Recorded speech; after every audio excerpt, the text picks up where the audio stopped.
Bom dia, queridos irmãos. Estamos iniciando mais uma escola bíblica virtual. Estamos estudando a carta de Paulo aos Efésios, com o seguinte tema: a parede caiu e um novo povo nasceu.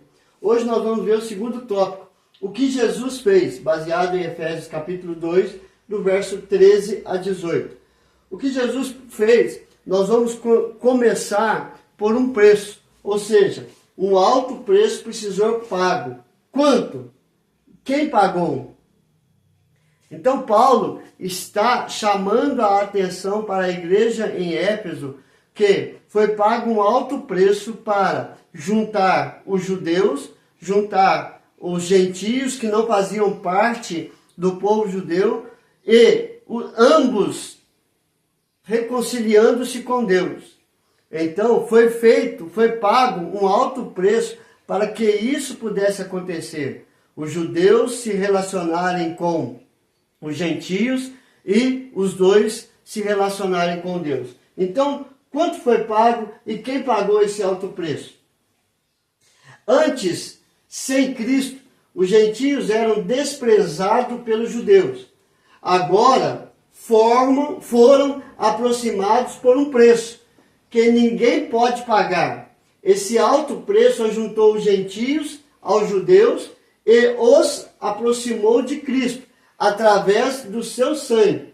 E isso possibilitou a formação de um só povo. Ou seja, quanto foi pago? O sangue de Cristo Jesus. Não tem valor, não tem preço. Quem pagou? O próprio Cristo. Ele derramou o seu sangue para derrubar a parede caiu, a parede da inimizade que tinha entre os judeus e gentios e entre eles com Deus, formando assim um novo povo, a família de Deus, a igreja de Deus. Efésios 2:13. Mas agora, em Cristo Jesus, vós que antes estáveis longe, fostes aproximados pelo sangue de Cristo Jesus. Então, o sangue de Cristo Jesus reconciliou judeus e gentios e eles reconciliaram-se com Deus. O antes e depois de Israel é relatado em Salmo 148, 18 e Isaías 43, 21. Esses dois textos falam a mesma coisa, ou seja, ele exalta o poder do seu povo, o louvor de todos os seus santos, dos filhos de Israel, povo que lhe é chegado, aleluia. Então ele mostra para nós que antes Israel era o povo de propriedade exclusiva de Deus. Entretanto, o que eles eram antes, agora compartilham com os judeus. Ou seja, em 1 Pedro 2, verso 9 diz: vós, porém, sois raça eleita, sacerdócio real, nação santa, povo de propriedade exclusiva de Deus, a fim de proclamar as virtudes daquele que vos chamou das trevas para a sua maravilhosa luz. Então, a palavra de Pedro é levada aos gentios e aos judeus, que agora formam o povo de Deus. E sendo o povo de Deus, eles são raça eleita, sacerdócio real, nação santa, povo de propriedade exclusiva de Deus, com uma finalidade: testemunhar a respeito de Cristo Jesus, que tirou eles das trevas e trouxe para a maravilhosa luz. É isso que Cristo fez para com os judeus, para com os gentios, reconciliando os dois e os dois reconciliando-se com Deus. Em quem se cumpriu a profecia de Isaías 57, 19, por quê? Por que eu estou falando de Isaías 57, 19? Porque Paulo, ele fala agora da paz.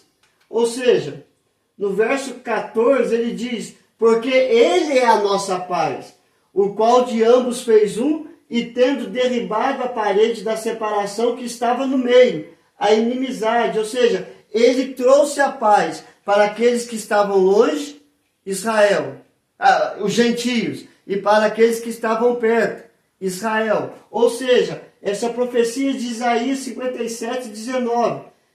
Ele estava falando desta profecia que diz: Com fruto dos seus lábios criei a paz para os que estavam longe e a paz para os que estão perto, diz o Senhor, e eu os sararei. Então essa profecia se cumpriu em Cristo Jesus.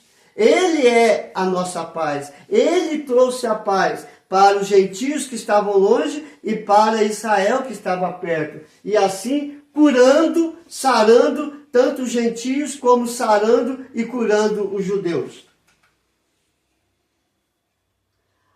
A paz que estava longe, os gentios, e aos que estavam perto, os judeus, que foi profetizada por Isaías, se cumpriu em Jesus Cristo.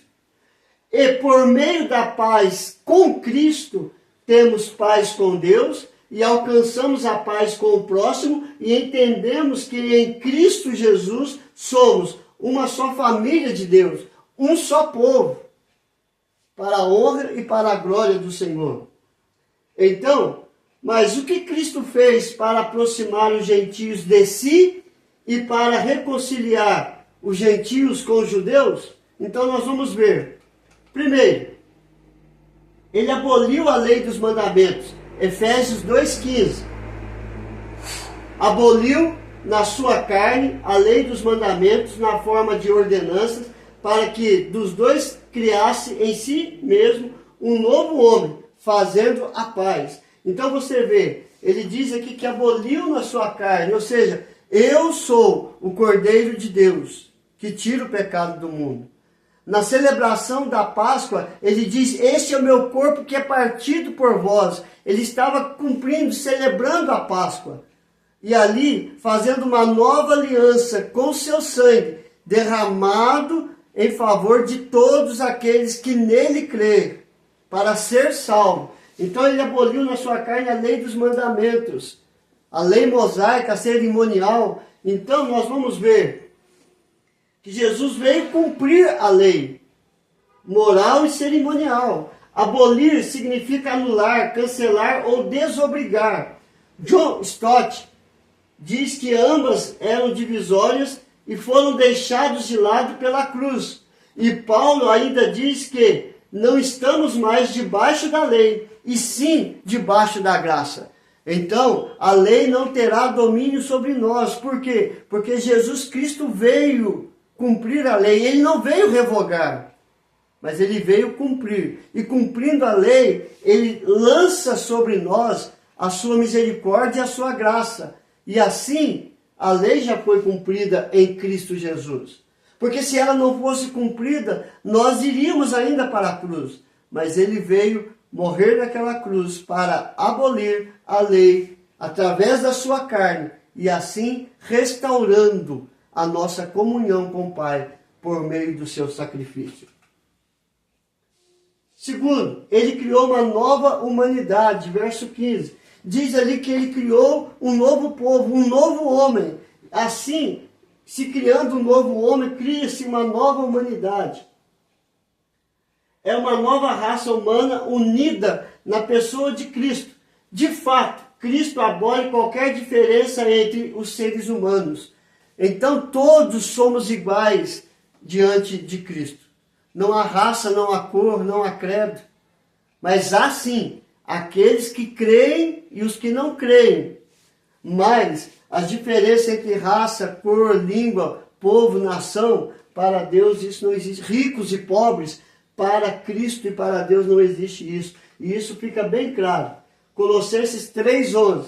Não há no qual não pode haver grego, nem judeu, circuncisão, nem incircuncisão, bárbaro, cita, escravo, livre. Porém, Cristo é tudo em todos. Colossenses 3,11. Então você vê que não há diferença entre povos, entre nações, entre línguas. Gálatas 3,28. Dessa arte não pode haver judeu, nem grego, nem escravo, nem liberto, nem homem, nem mulher, porque todos vós sois um em Cristo Jesus. Então todos que creem em Cristo Jesus são um só povo, uma só nação, uma só língua, um só Deus, uma só fé, uma só esperança. Cristo Jesus, nosso único e suficiente Salvador. E terceiro, ele reconciliou os judeus e os gentios com Deus. Do verso 16 a 18. E reconciliasse ambos em um só corpo com Deus, por intermédio da cruz, destruindo por ela a inimizade. E vindo, evangelizou paz a vós outros que estavam longe, e paz também aos que estavam perto. Isaías 57. Porque por ele ambos temos acesso ao Pai em um Espírito. Efésios 2, 16 a 18. Então nós vamos ver aqui que primeiro, a parede da separação foi derrubada, a inimizade, a lei foi abolida, um novo homem criado. Agora judeus e gentios são reconciliados com Deus. Então Cristo Jesus, ao morrer naquela cruz, o que ele fez? Ele derrubou a parede da inimizade, da separação, ele aboliu a lei, cumpriu a lei, um novo homem foi criado, nascemos em Cristo, e agora, tanto judeus como gentios, outras nações, são reconciliados com Deus, através do sangue de Cristo Jesus derramado na cruz. Segundo, o estabelecimento da paz entre judeus e gentios também é fruto da morte sacrificial de Cristo. Ele é o agente de ambas as obras, ou seja, da reconciliação de gentios e judeus com Deus e também da paz entre judeus e gentios e a paz com Deus, como diz Romanos capítulo 5, verso 1. Justificados, pois, mediante a fé, temos paz com Deus. É bom lembrar que nem toda a humanidade está reconciliada com Deus. Por quê? Porque a reconciliação ela só acontece pela fé. Em quem? Em Cristo Jesus. E nem todos na humanidade creem em Cristo Jesus. É por isso que é bom lembrar que nem toda a humanidade está reconciliada com Deus. Visto que a reconciliação indica o ato da vontade de Deus e o da aplicação do Espírito Santo no coração do homem, destinado à mensagem de Deus, destinado ao Evangelho. O que é o Evangelho? O nascimento, a morte e a ressurreição de Cristo Jesus. Esse é o Evangelho da salvação. Não há outra mensagem que possa salvar a não ser esse. A mensagem que veio diretamente de Deus para nós. E todo aquele que crê em Cristo Jesus é reconciliado com Deus, é justificado em Cristo Jesus. E assim tem o direito a fazer parte da família de Deus. Que Deus nos abençoe, queridos. Vamos orar? Senhor, graças te damos, ó Pai. Vem aplicar esta palavra ao nosso coração. Ministra vida e vida em abundância, porque sem Cristo nós continuamos mortos em nossos delitos e pecados. Mas em Cristo nós ressuscitamos, porque Ele ressuscitou. E essa é a nossa garantia, ó Pai. Abençoa, Senhor Deus, cada família, cada vida, Senhor Deus. Aplica esta palavra em cada coração, para que eles, pela fé em Cristo Jesus, possam se reconciliar com o Senhor e ter o perdão, a justificação e a salvação em Cristo Jesus. É a nossa oração, em nome de Jesus, hoje e sempre, e para todos sempre. Amém e amém. Que Deus te abençoe, queridos, e até amanhã, se Deus quiser.